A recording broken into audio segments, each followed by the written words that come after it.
Hi అండి. దోస అంటే ఇష్టపడే వాళ్ళు ఆ పాతకాలం నాటి పుల్లట్టు తప్పకుండా ట్రై చేయాలి. చాలా టేస్టీగా ఉండడమే కాకుండా దూది లెక్క మృదువుగా ఉంటాయి. ఏ చట్నీ కాంబినేషన్ కూడా సూపర్ గా ఉంటుందండి. పప్పుల చట్నీ గానీ, పల్లి చట్నీ గానీ, లేకుంటే చింతపండు చట్నీ గానీ, ఈవెన్ సాంబార్ లెక్క కూడా సూపర్ గా ఉంటాయి అనమాట. మనకు పైగా టైం కూడా సేవ్ అవుతుందండి. ముందు రోజే మనం బియ్యం నానబెట్టేసి తర్వాత గ్రైండర్ వేయాల్సిన అవసరం లేకుండా మనం ముందు రోజే బియ్యం నానబెట్టేసి ఇన్స్టెంట్ గా మరుసటి రోజు మార్నింగే మనం బ్రేక్ఫాస్ట్ అనేది ప్రిపేర్ చేసుకోవచ్చు. పర్ఫెక్ట్ మెజర్మెంట్స్ తో ఈ విధంగా తప్పకుండా ట్రై చేయండి.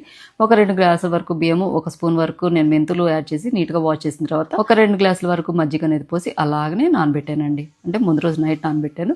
కొంచెం పుల్లటి మజ్జిగ వేసుకుంటే టేస్ట్ బాగుంటుంది. ఇంకా మనం మిక్సీకి వేసేటప్పుడు కూడా కొంచెం పచ్చి కొబ్బరి యాడ్ చేసి మిక్సీకి వేసామనుకోండి, బ్యాటర్ అనేది మృదుగా వస్తుంది. అంతేకాకుండా మనము పుల్లట్లు కూడా సూపర్ టేస్టీగా ఉంటాయండి. తర్వాత తగినంత ఉప్పు, అంతేకాకుండా ఇన్స్టెంట్ గా మనం ప్రిపేర్ చేస్తున్నాం కనుక కొంచెం వంట సోడా వేసి తర్వాత కొన్ని నీళ్లు మిక్స్ చేసుకునేసి మామూలు దోసపిండి బ్యాటర్ లో మనము థిక్నెస్ ఎలా ఉంటుందో అంతకాడ కొంచెం పల్చగా దోసపిండి అనేది ప్రిపేర్ చేసుకునేసి ఇంకా ఇలా దోసపెన్నాన్ని కొంచెం దిష్టి తీసి పక్కకు వేసిన తర్వాత చిన్న దోశను ఇదిగోండి పుల్లట్లు కొంచెం మందంగా ఇలా పోసుకోవాలండి. పైన నెయ్యి గానీ నూనె గానీ వేసుకునేసి ఇలా మూత పెట్టేసి ఆవిరి మీద కాసేపు అలాగనే పెట్టామనుకోండి, టేస్టీగా సూపర్ సాఫ్ట్ గా ఉండే పుల్లట్లు అయితే రెడీ అయిపోతాయి. పిల్లలు పెద్దలు అందరూ ఇష్టపడతారు. మెయిన్ గా దోశ లవర్స్ అయితే కంపల్సరీగా ఈ విధంగా తప్పకుండా ట్రై చేయండి. ఇంత సూపర్ సాఫ్ట్ గా ఉన్నాయి చూడండి. ఏ చట్నీ లేకని పర్ఫెక్ట్ కాంబినేషన్. ఇలాంటి మంచి మంచి రెసిపీస్ కోసం మన ఛానల్ ఇప్పుడే సబ్స్క్రైబ్ చేయండి. Thank you for watching.